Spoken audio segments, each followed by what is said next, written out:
Absolution is a 1978 British film directed by Anthony Page from a screenplay by Anthony Shaffer. And when I tell you this was the screenwriter of Alfred Hitchcock's Frenzy and Agatha Christie's Murder on the Orient Express, I think that's the best clue of how good this movie can be. Absolution is set in a Catholic boys' boarding school. Father Goddard is one of the teacher priests there. He loves his church, hates smartasses, and has his favorite students. Benji, the charming jock, is one of his favorites. Arthur, the nerdy theater kid with the gimpy leg, is not. When a vagabond camps out in the woods on the edge of the school, the priest discovers how tenuous his influence over the boys are, especially when he hears the boys' confessions. Things get twisty, even murdery, and in the tradition of Shaffer's best stories, the righteous are undone by their own arrogance. Shaffer first wrote the story as a stage play. It never made it to the stage, but the script's reputation grew over time.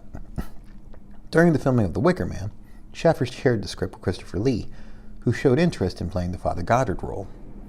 Michael Caine, who had co-starred in another Shaffer-written film, Sleuth, was also interested in the role. But it was Burton who convinced Elliot Kastner to produce the film outside the studio system. And even though this is late-era Richard Burton, when he was more reputed for his alcoholism than anything else, he still carries the film with his performance. Heck, his Burtons may have sublimated their way into his performance in the best ways. And it wasn't his first time playing a priest either.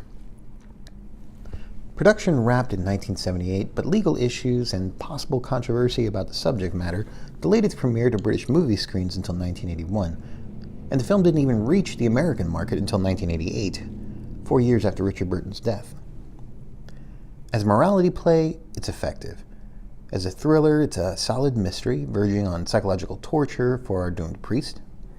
The only on-screen murder provides the closest thing to gore in this film, around a 1 hour 25.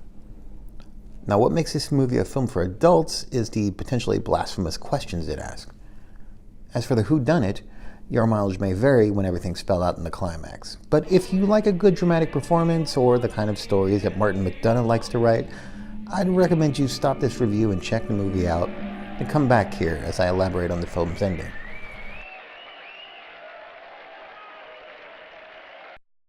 So is it worth a second watch?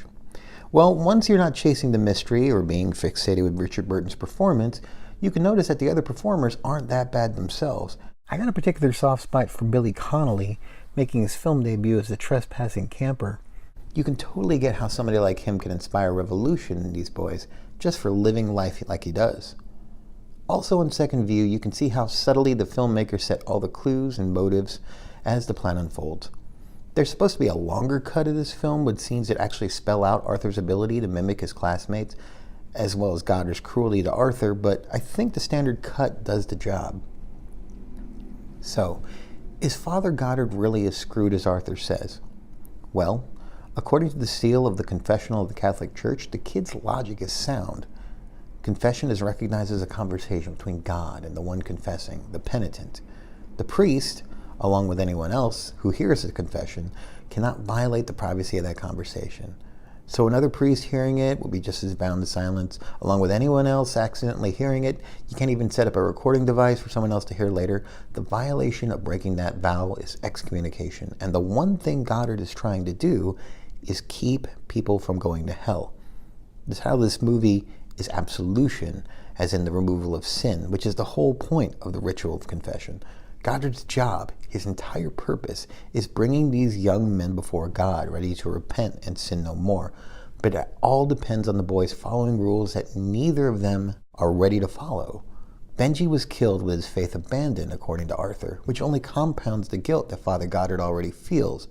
That's why he asks Arthur for forgiveness, because Father Goddard needs to believe in the ritual, believe he can still receive forgiveness for what he's done.